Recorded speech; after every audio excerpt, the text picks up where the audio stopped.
Mercredi 2 mars 2022, voici les titres. La charte constitutionnelle de la transition a été adoptée très tôt, ce 1er mars, par le président du Faso. La durée de la transition a été fixée à 3 ans. La proposition de la gratuité des mandats des députés n'a pas été retenue. Les détails, c'est dans ce journal. Dernier hommage au juge Kassoum Kambou, président du Conseil constitutionnel. Le Burkina Faso pleure l'un de ses plus grands magistrats. Kassoum Kambou a été élevé à titre posthume à la dignité de grand officier de l'ordre de l'Étalon. Les images de la cérémonie d'hommage dans ce journal. Mesdames, Messieurs, bonjour et bienvenue. Nous entamons ce journal avec une brève information sur l'investiture du lieutenant-colonel Paul-Henri Sandaogo Damiba. Ce dernier a été investi président de la transition ce matin même. Une cérémonie d'investiture qui s'est tenue en présence des forces vives, présidents d'institutions et des représentants diplomatiques. On rappelle, elle intervient au lendemain de l'adoption de la charte de la transition. Nous reviendrons sur le développement de cette actualité dans nos prochaines sessions.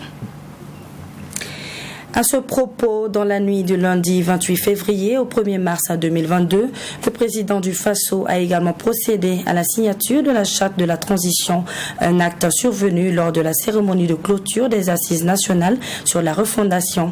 Une signature marquant officiellement l'entrée en vigueur de la charte. Toutes les précisions dans ce télémoin signé Sanata Serré.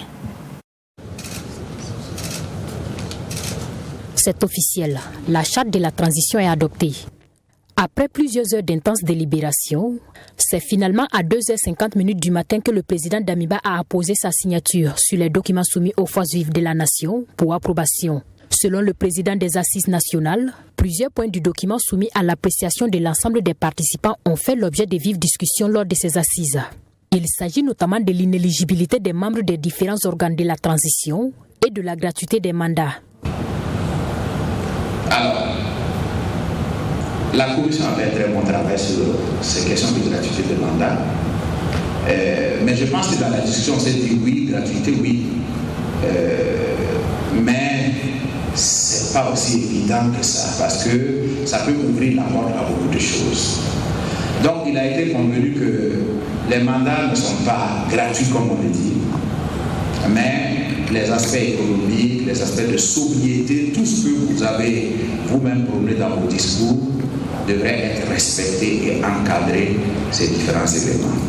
Autre point ayant captivé l'attention des participants, c'est le nombre des membres du gouvernement et des membres de l'autorité législative de la transition. Les assises ont plafonné le nombre des ministères à 25 et a également revu à la hausse le nombre des députés. Les propositions avaient été faites de limiter à 20 ministres. Mais je pense que de façon très majoritaire,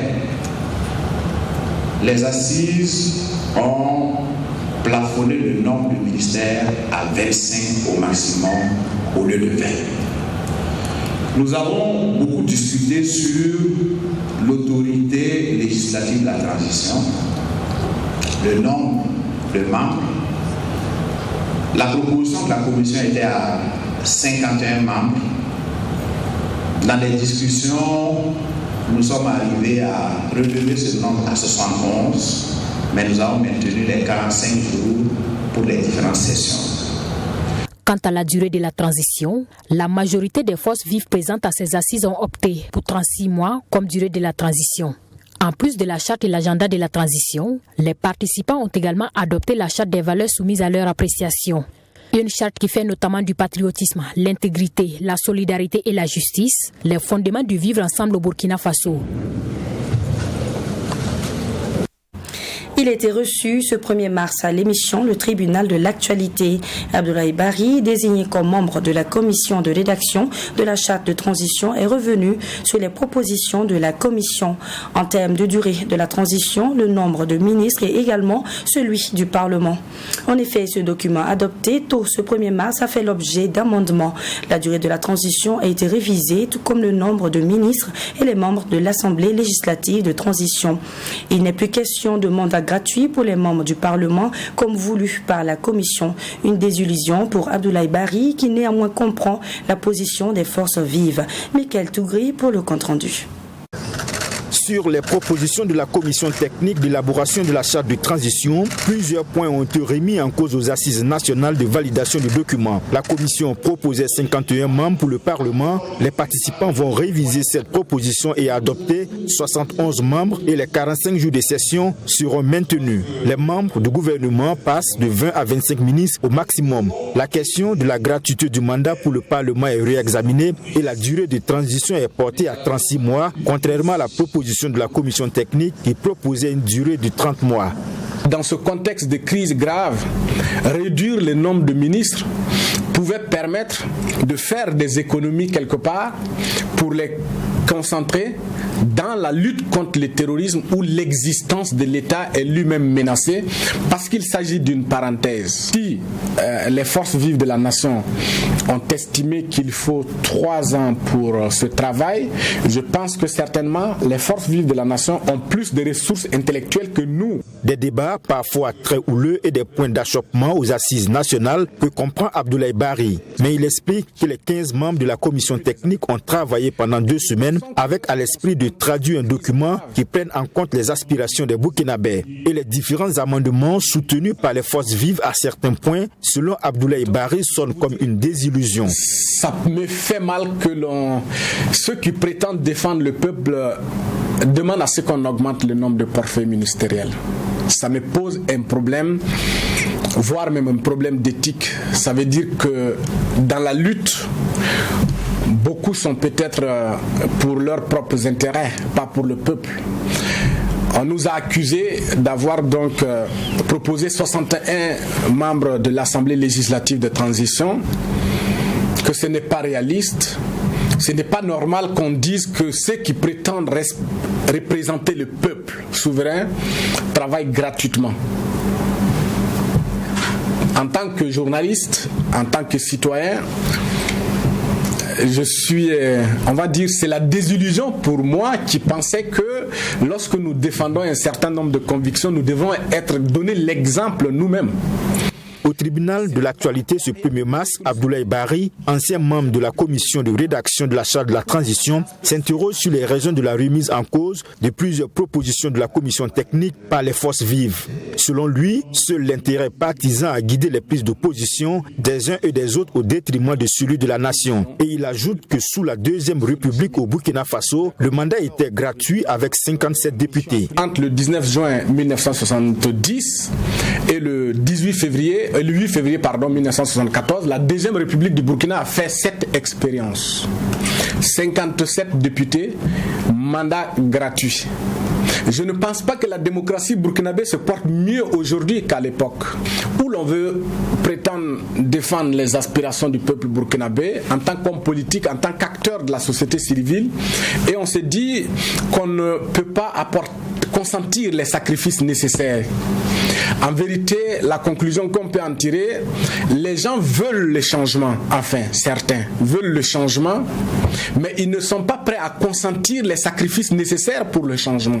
La charte de transition est finalement signée ce 1er mars au petit matin avec la désignation de Paul-Henri Damiba comme président de la transition. La charte adoptée va-t-elle rencontrer l'assentiment de la CEDEAO? Selon Abdoulaye Bari, il faut que l'organisation ouest-africaine soutienne le Burkina Faso dans la lutte contre les groupes armés. Si le Burkina Faso cède, explique Abdoulaye Bari, les pays du Golfe de Guinée seront sous l'emprise des groupes armés. C'est connu de tous, la transition durera 36 mois avec 25 ministères au lieu de 20, comme avait proposé la commission technique chargée de l'élaboration du projet de texte de la charte de transition. L'organe législatif de transition sera composé de 71 députés au lieu de 51. Et quant à la gratuité du mandat des députés, elle n'a pas été approuvée. Telles sont les décisions prises à l'issue des travaux des assises nationales de la charte constitutionnelle de transition délibérée au petit matin de ce mardi 1er mars 2022 à Ouagadougou. En vue de ces décisions prises, nous avons voulu recueillir l'avis de quelques citoyens de la capitale burkinabé sur cette charte. Écoutons ces intervenants au micro de Salmatou Sanon. Vu que la transition est appréciée par la quasi-totalité des Burkinabés, pour ne pas dire la totalité des Burkinabés, ils sont venus trouver une situation sécuritaire très tendue. Raison raison pour laquelle ils sont là, eux-mêmes ils le savent. Elle est de 3 ans, c'est pas mal. On aurait souhaité qu'elle aille même jusqu'à 5 ans. Avec la lutte d'insécurité, je trouve toujours que c'est peu. Fallait à peu près la même chose qu'au Mali. 5 ans. C'était bien. Personne a besoin de se nourrir quotidiennement. Il va travailler gratuitement et aller dire quoi à la maison. S'il y a certaines personnes qui trouvent que c'est possible, c'est parce qu'ils ont de quoi se nourrir. Tout ce qu'on demande, c'est le retour de la paix au Burkina Faso. Sinon, nous vivons quotidiennement dans la paix. Non, si c'est trop encombrant concernant les députés, les musulmans, on va voir qu'il y aura, ça ne sera pas très efficace au fait. L'essentiel, ce n'est pas le nombre de problèmes, c'est la qualité. Je me dis qu'il fallait s'en tenir aux 51 là, parce que 71, je me dis que c'est trop. C'est trop pour un régime d'exception. Il fallait une petite commission pour quand même légiférer. Plus les gens seront nombreux, plus encore ce sera des intérêts partisans autour desquels les gens vont se disputer inutilement. Pour qu'un travail soit bien fait, il faut qu'il soit rémunéré. Il faut que ce soit clair.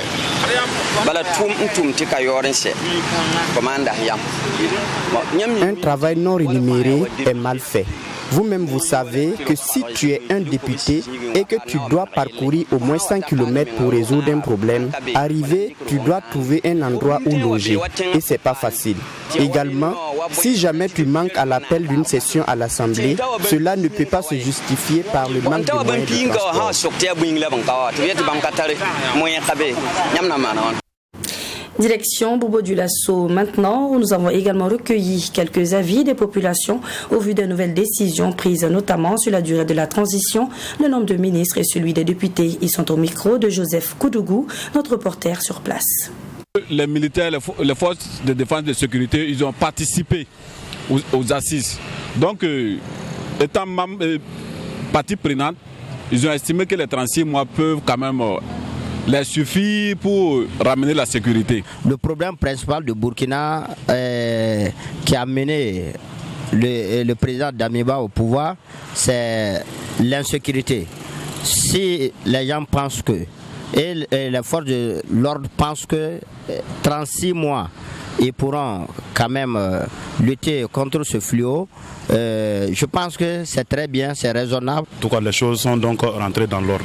Mais je pense également que le nombre est apprécié à sa juste valeur, tant au niveau des ministres qu'au niveau donc des députés.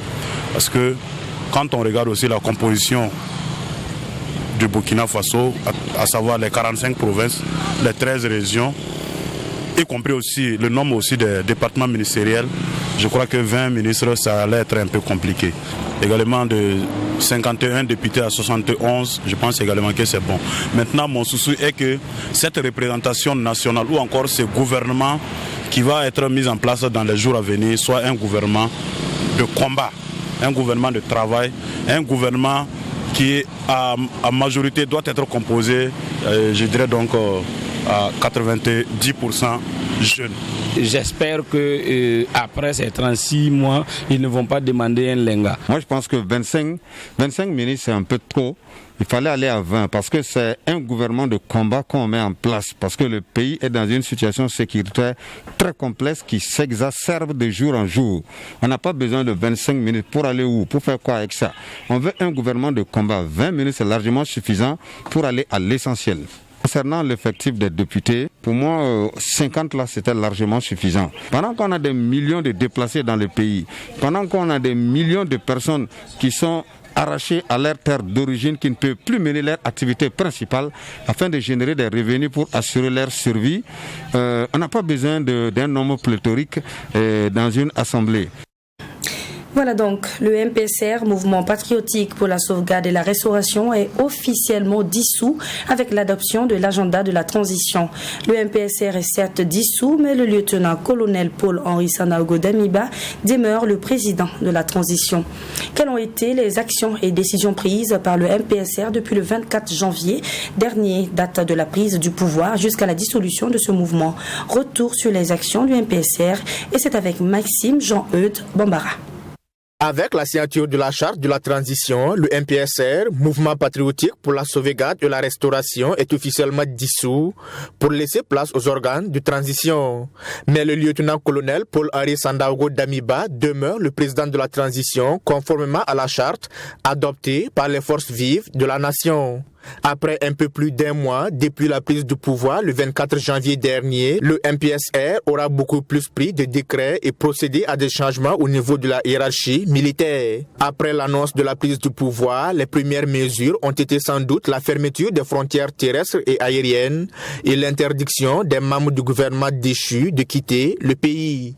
Dans la soirée du 24 janvier, les nouvelles autorités procèdent au rétablissement de la connexion Internet mobile et à l'accès à Facebook.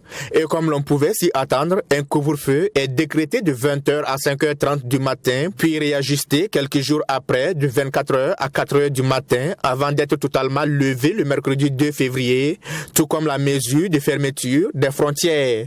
Le 28 janvier, l'on assiste au premier discours du lieutenant-colonel Paul-Henri Sandaogo Damiba, discours dans lequel le président du MPSR a donné sa vision et défini ses priorités. Le 1er février, le MPSR rend public ce qu'il appelle acte fondamental qui rétablit la Constitution, qui était d'ailleurs suspendue et permet au pays de fonctionner en attendant une charte de la transition. À partir du 2 février, des changements s'opèrent au niveau de la hiérarchie militaire à travers des décrets de nomination. Le colonel-major David Cabré est nommé chef d'état-major général des armées et remplace à ce poste le général Gilbert Ouedraogo. Le colonel-major Célestin Saint-Poré est nommé chef d'état-major général adjoint. Au niveau de l'armée de terre, c'est le colonel Adam Néré qui prend les rênes et le lieutenant-colonel Evrad Somda nommé à la tête de la gendarmerie nationale. À la brigade nationale des sapeurs-pompiers, le nouveau commandant est désormais le lieutenant-colonel Daba Nawon. Le directeur général de l'Agence nationale des renseignements est remplacé par le lieutenant-colonel Mahamadi Bonkongo. Et le 4 février, le MPSR met en place un commandement des opérations du théâtre national. Dans la vague des nominations, le président du MPSR met fin aux fonctions des membres des exécutifs locaux et dissout les conseils des collectivités territoriales et les met sous délégation spéciale. Le 12 février, le lieutenant-colonel Damiba annonce la création d'un compte spécial domicilié au trésor public intitulé Appui MPSR, un compte destiné à recueillir les soutiens financiers pour l'œuvre de refondation de la nation. Le 16 février, le lieutenant-colonel Damiba prête officiellement serment devant les membres du Conseil constitutionnel en tant que président du Faso. L'autre acte fort attendu de tous, c'est la tenue des assises nationales pour l'adoption du projet d'agenda de la transition proposé par la commission technique mise en place à cet effet. Des assises tenues ce lundi 28 février et qui ont abouti ce mardi 1er mars à la signature de la charte de la transition par le président du Faso. Il faut également noter que depuis l'avènement du MPSR au pouvoir, son président a entamé une large concertation avec non seulement les différentes composantes de la société, mais aussi avec les délégations des organismes internationaux.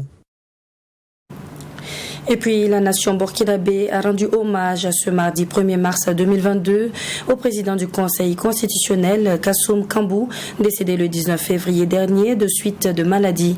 C'est une cérémonie d'hommage remplie d'émotions qui a vu la participation de la famille biologique, des collègues ainsi que des premières autorités dont le chef de l'État burkinabé. Le déroulé de la cérémonie dans ce reportage signé Serge Kaboré. En présence du président du Faso, le lieutenant-colonel Paul-Henri Sandaogo Damiba, la nation burkinabé rend hommage ce mardi 1er mars au défunt président du Conseil constitutionnel, Kassoum Kambou. Il est exactement 9h17 lorsque la dépouille mortuaire est amenée à la place de la nation. La sonnerie aux morts de la fanfare nationale retentit et la dépouille mortuaire est portée au centre de la place.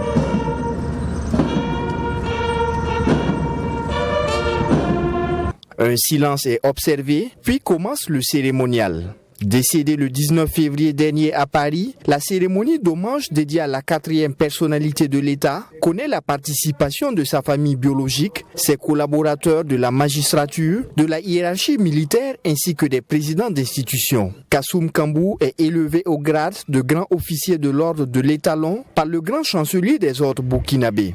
L'instant est solennel et plein d'émotions pour la famille du désormais ex-président du Conseil constitutionnel Kassoum Kambou, décédé à l'âge de 66 ans. Nous, ça nous fait plaisir.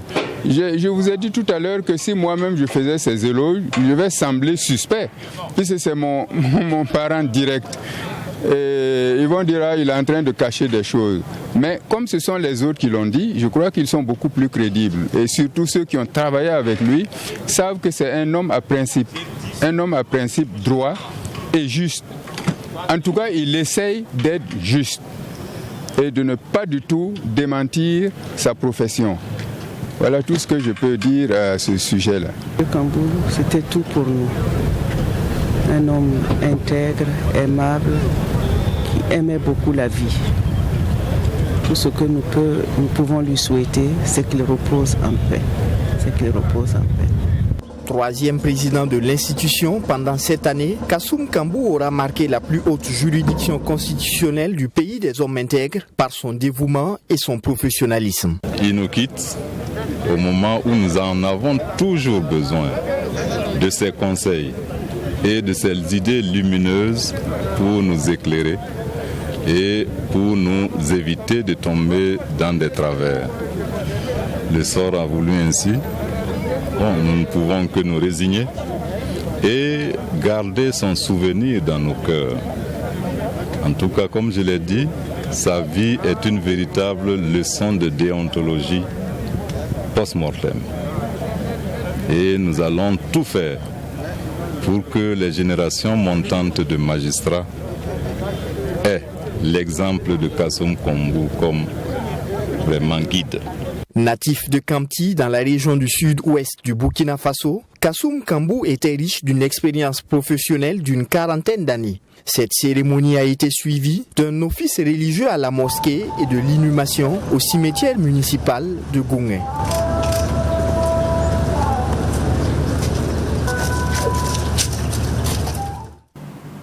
Parlons à présent d'une nouvelle méthode qui permet de transformer les déchets alimentaires en charbon écologique et les déchets plastiques en pavé, une solution écologique pour éviter de polluer l'environnement. En effet, chaque jour, des millions de tonnes de déchets carbonés sont jetés pour être brûlés. Cependant, ce processus est coûteux et polluant.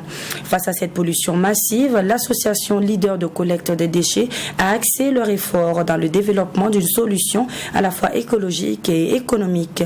Une équipe de Tweet TV est donc allée suivre le processus de cette transformation samedi dernier et c'est un reportage signé Mamidriana Kamabou. C'est dans les rues de la ville de Ouagadougou que Issoufou Traogo et son équipe trouvent leurs matières premières. Avec son association nommée Leader de collecte des déchets, ils utilisent des déchets ménagers et les feuilles mortes pour produire du charbon écologique. Une technologie simple et écologique, nous confie Issoufou Traogo. Et selon les concepteurs, il n'y a que des avantages. À travers cette technique, l'association souhaite lutter contre la coupe abusive du bois. Si on tend à couper par exemple le bois, c'est une manière aussi de polluer l'environnement puisqu'il n'y aura plus des arbres. Et en ce moment, ça va pousser maintenant la sécheresse maintenant à venir chez nous pendant que nous souffrons même déjà d'une sécheresse pas possible. Voilà, c'est pour cela que nous on a essayé de contribuer notre façon aussi de développer par exemple pour la contribution du développement. Et maintenant il y a de ces choses là aussi, dès que ça ne salisse pas par exemple les casseroles, c'est déjà quelque chose qui est bon. Donc il n'y a pas la fumée aussi que ça dégage, donc ce qui fait que nous on pense que vraiment c'est plus bon que couper par exemple le bois. Ce sont nos propres déchets que nous utilisons pour fabriquer ce charbon. Je le préfère, c'est bénéfique pour notre environnement et c'est très économique. C'est vraiment très bien pour nous et pour le pays. Si nous utilisons ce charbon au détriment du charbon de bois, cela sera très bénéfique pour notre pays. L'association va ainsi en guerre contre les déchets qui polluent l'écosystème. Son credo, récupérer les déchets plastiques pour en faire de pavés. Elle donne ainsi aux déchets plastiques une seconde vie pour éviter qu'ils ne finissent dans les décharges ou pire dans des caniveaux. Dans ce laboratoire à ciel ouvert, le plastique est collecté, Ensuite, le tout est déposé dans de moules à chaud et la pâte obtenue est utilisée pour en faire de pavés. Pour Issoufou Traogo, les pavés écologiques sont de meilleure qualité. Ils sont 10 fois plus résistants que ceux en béton. Déjà, la dureté et puis la puissance même de nos pavés, ce n'est même pas comparé avec du ciment. On essaie souvent nos pavés avec des véhicules que nous on dépose et puis les véhicules montent. C'est une manière de tester par exemple la puissance même de nos pavés. Et maintenant, il y a des carreaux qu'on essaie aussi de confectionner. Et maintenant, il y a des tables bancs qu'on essaie maintenant de faire, par exemple, avec des dossiers plastiques. Et maintenant, on a décidé aussi de contribuer de notre façon. S'il y a une possibilité vraiment de lancer, par exemple, la commande, nous, on confectionne maintenant pour déposer au sein des familles, voilà, pour notre contribution aussi, mais c'est payant. Ces pavés peuvent être utilisés pour revêtir le sol, mais aussi embellir nos villes, tout en ayant un impact positif sur l'environnement. En mettant en place cette association, Issoufou Traogo veut valoriser des déchets plastiques organiques pour la fabrication de briquettes de pavés. Au-delà de la transformation, l'association fabrique de poubelles et les dépose dans des différents carrefours afin que les populations y mettent des ordures. Ceci consiste également à la protection de l'environnement. Leader de collecte de déchets.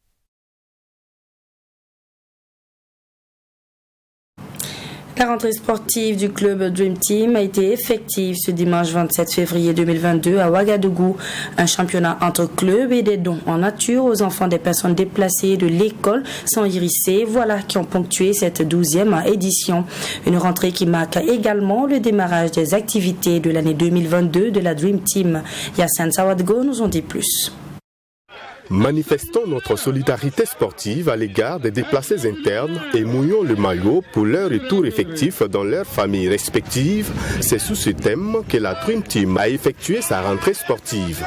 Une rentrée qui se veut particulière selon les membres du club. En plus du championnat dans la matinée qui a tenu toutes ses promesses, ils ont été solidaires aux enfants des déplacés internes de l'école Saint-Irissé en leur apportant des bidons d'huile, des foyers à gaz, du savon et une enveloppe de 100 000 francs CFA. Cette année, nous avons voulu marquer cette rentrée sportive de manière sobre et aussi pour participer à cette situation que nous vivons actuellement. Donc, à cette rentrée sportive, nous avons décidé de mouiller le maillot pour soutenir en fait nos déplacés, surtout les déplacés et les enfants aujourd'hui qui sont là sur le terrain sur lequel nous faisons notre entraînement. Nous avons remarqué qu'il y avait aussi des élèves déplacés. Et on a décidé cette année de voir comment on pouvait accompagner cette école-là et aussi ces déplacés pour pouvoir les soutenir et les permettre en fait d'être vraiment intégrés. Un ouf de soulagement selon la directrice de l'école. Pour elle, ce soutien vient à point nommé. Oui, cette aide va servir aux déplacés, ça va servir à tous les élèves et les déplacés internes vont bénéficier de cette aide à travers la nourriture que nous allons préparer et qu'ils vont manger chaque jour. Je suis très émue que vraiment je suis dépassée de cette aide-là parce qu'on en avait vraiment besoin.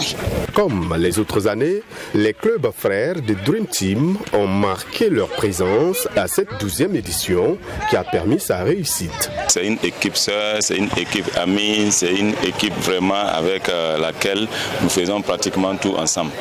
Et depuis une dizaine d'années, chaque rentrée sportive, chaque activité que Dream Team mène, nous sommes conviés et nous le faisons avec beaucoup de joie.